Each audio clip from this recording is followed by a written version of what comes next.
Hey Fashion Squad, welcome back.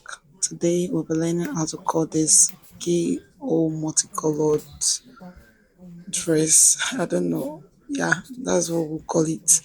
It's an hairline, a trendy Keyhole multicolored hairline dress. So let's just run into the tutorial.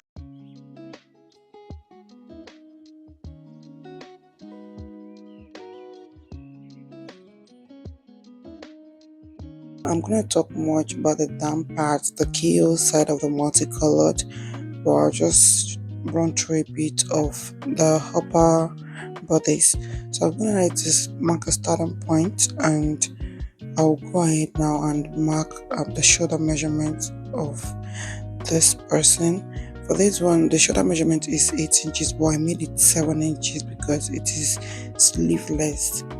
So I removed one from my shoulder measurement, which was 8. I did it 7 inches. I'm going to mark the shoulder, the chest measurement. For my chest measurement, I use the bust divided by 6 plus 2.5. That is what I used for my chest measurement. The chest length, I mean, and I just marked it and for me that way. Like I said, I won't be saying much of explanation on the upper part, so I came down the shoulder part by 1 inch, and I used the neck width to be 3 inches. Now I'm marking the waist measurement, the waist length, and I'm going to mark the dot line. So the dot line from the center front, I used the nipple to nipple measurement, which was 8 inches, so that was 4. 8 divided by 2 makes 4. So for my waist, I use 0.5 at both sides of the dot, so it can really pronounce the bust area very well. So I use 0.5 on both sides to make 1.5 for the dart intake. So total of 1.5 for the dart intake. Now I'm just shipping out the shoulder measurement.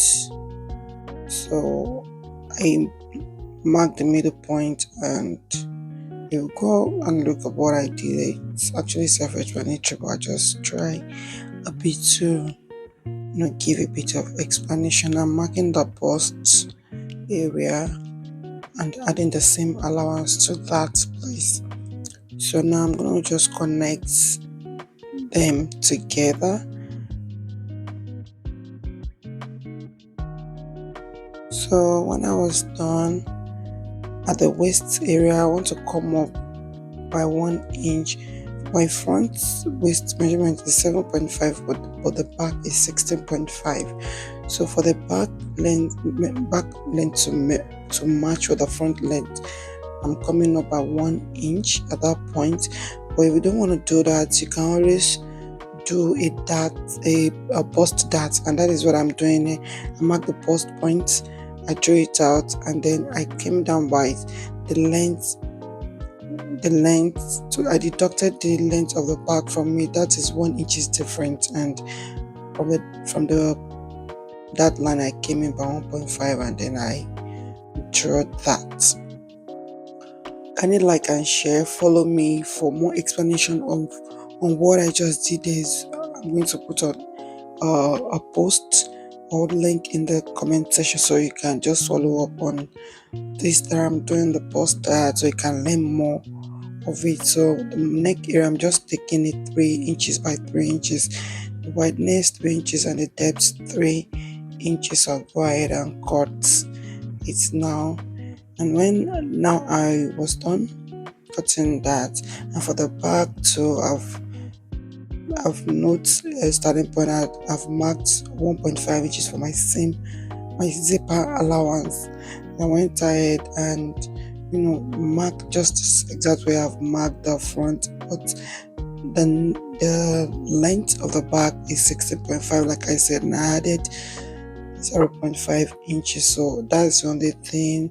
Now I'm going to mark the back for this. What I'm marking here is to make sure that the back lay flatly. So I just removed 0.5 inches from my 1.5 inches of the zipper allowance. This will make sure that the back doesn't have any bulge. So from the 0.5, that is where I'm going to start my measurement. Now I will mark the zipper allowance again, which is 1.5 from that line, and draw it up. Now we have another zipper allowance the same way I did. So now from there I'm going to take my measurement. I'm taking my bust measurement now, and I'll take the waist measurement and add the appropriate seam allowance to.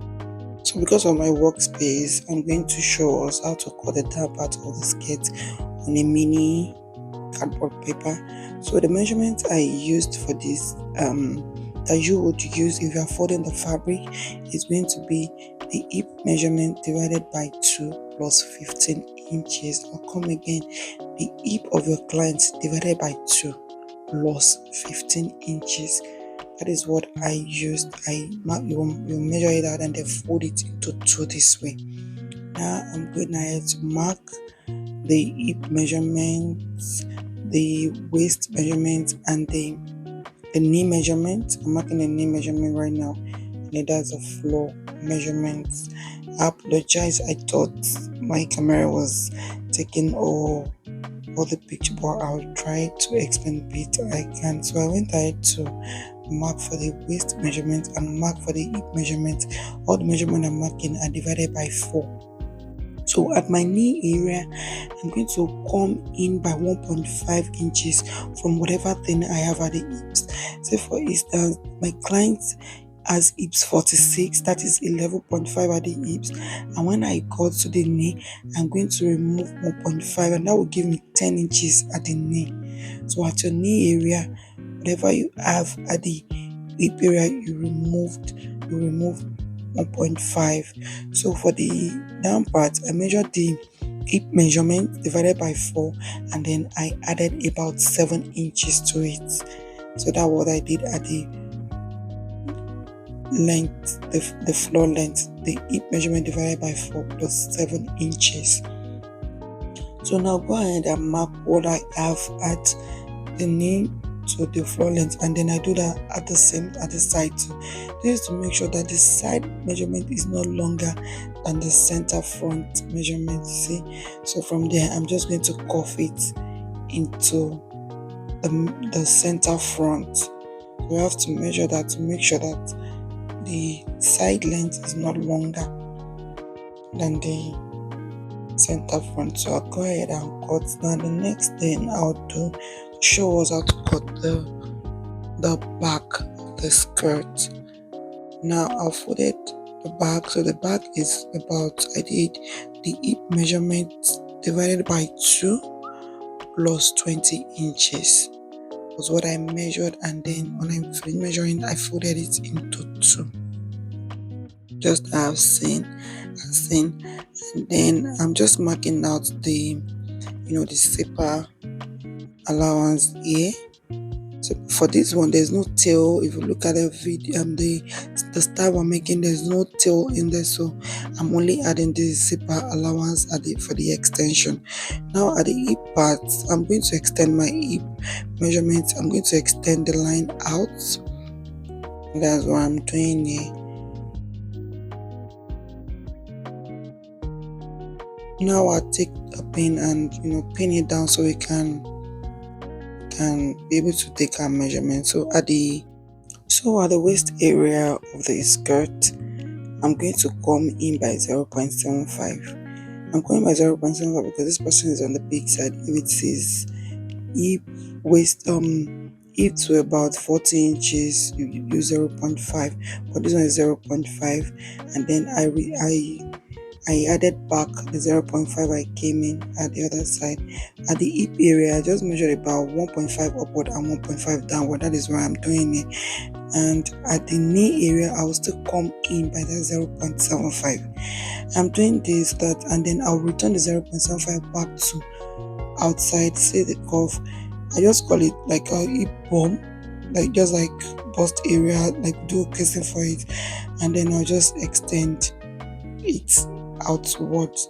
So this is to just make sure that the shape of the bomb come out is well pronounced, and then you see all the measurement that I added.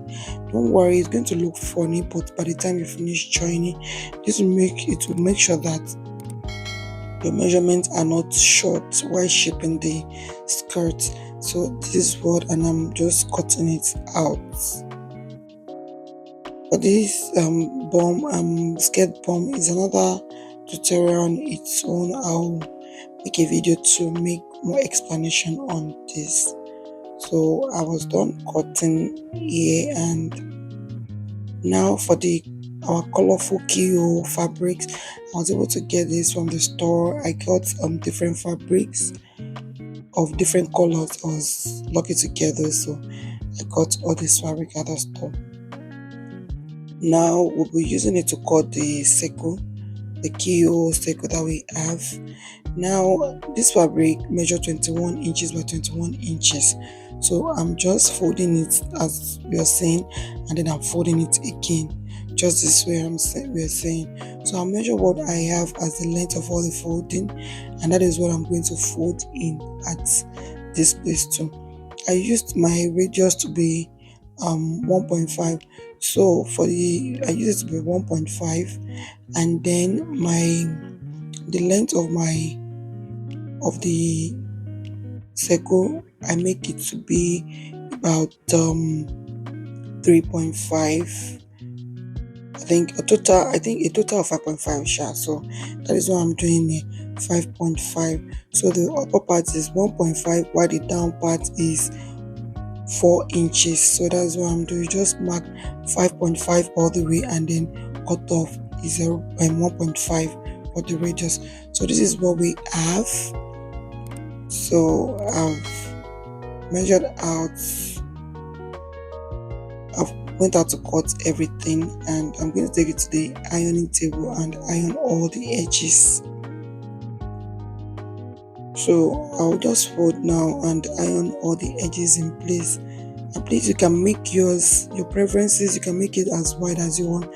For me, I don't want it to be too open, was why I used the radius to be 1.5. You can go ahead and use 2 inches, but keep in mind that it's still going to be a lot wider after we've sewn it to the skirt. So I was done ironing, and this is what we have. I folded it. I'll do that for the remaining two, and I was done, and this is what we have. Now we'll take the down part of the skirt. This is the wrong side of the skirt, wrong side of the fabric. We're going to place it from the wrong side and turn it outward. So put in mind, and when placing it, I made it to go above my knee a bit, above the knee. I made it go above the knee to be. If you look at the picture I'm trying to recreate, that is what I have there. So after marking the knee line, I still make it go up a bit while placing it. So now I'm just placing all of that. I'm going to pin it down. Please, and don't make a mistake of making the circle before you join. So I first joined before I cut. Please make sure you pin it down, join it first, sew it down before you cut, so that it will not give you a lot of stress. I was done sewing it down here, and I'm just cutting it out, so that way it's a lot easier. I will go ahead now and notch everything so it can lay flat by the time I turn it outward. So I now I'm going to just turn it outward to the right side of the skirt.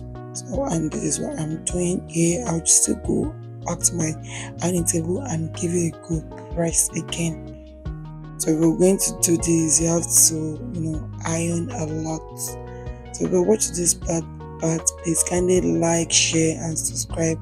Also turn on the notification bell so you can see my other tutorials. So I went ahead with hemming gun so that I can be able to iron it down in place.